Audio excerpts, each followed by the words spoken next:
আসসালামু আলাইকুম। শখের রান্নাঘর থেকে আমি হোসনিয়ারা সবাইকে স্বাগতম।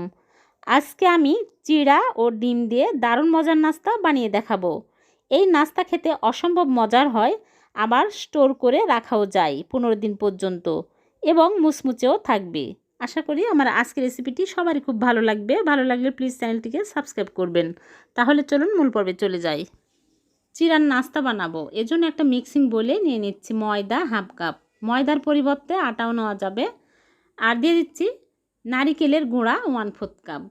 কুড়া নারিকেল দেওয়া যাবে। আর এখানে নিয়েছি স্বাদ মতো লবণ।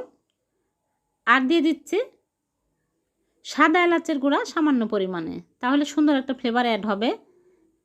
আর দিয়ে দিচ্ছি চিনি 1/3 কাপ। চিনি আপনারা আপনাদের স্বাদ মতো দিয়ে নেবেন। আর এখানে নিয়েছি চিড়া 1 কাপ। চিড়া আমি ভালো করে পরিষ্কার করে নিয়েছি। অনেক সময় চিড়ার মধ্যে ধান থাকে, বেছে নিয়েছি। আর এর মধ্যে একটা ডিম ভেঙে দিয়ে দিচ্ছি।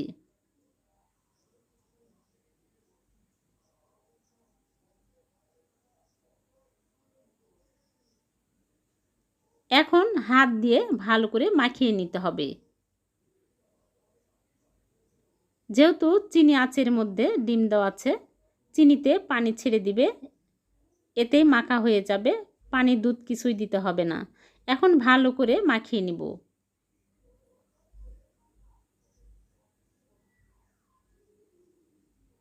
মাখানো হয়ে গেছে। এখন হাত ধুয়ে হাতে তেল লাগিয়ে অল্প অল্প করে নিয়ে এরকম করে গোল করে তারপরে চ্যাপটা শেপ দিয়ে নিব। হয়ে গেল একটা পিঠা। এইরকম করে সবগুলো পিঠা আমি বানিয়ে নিব।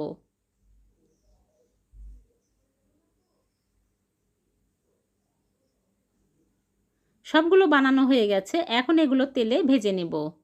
চুলায় প্যানে পরিমাণ মতো সয়াবিন তেল দিয়ে নিয়েছি আর তেল গরম হয়ে গেছে। এখন একটা একটা করে দিয়ে দিচ্ছি।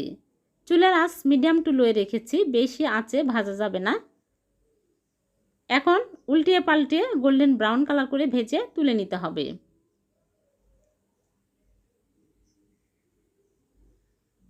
এই পিঠাগুলো অল্প তেলেই ভাজা যায়।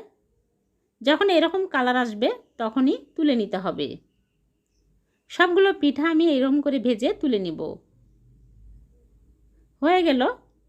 খুবই ঝটপট কম উপকরণে এই নাস্তাগুলো বানিয়ে নেওয়া যায়, খেতে অসম্ভব মজার হয়। আমি একটা ভেঙে দেখাচ্ছি কতটা মজার হয়েছে। আপনারা বাসায় বানিয়ে খেয়ে দেখবেন, খুবই টেস্টি। আশা করি আমার আজকের রেসিপিটি সবারই খুব ভালো লেগেছে।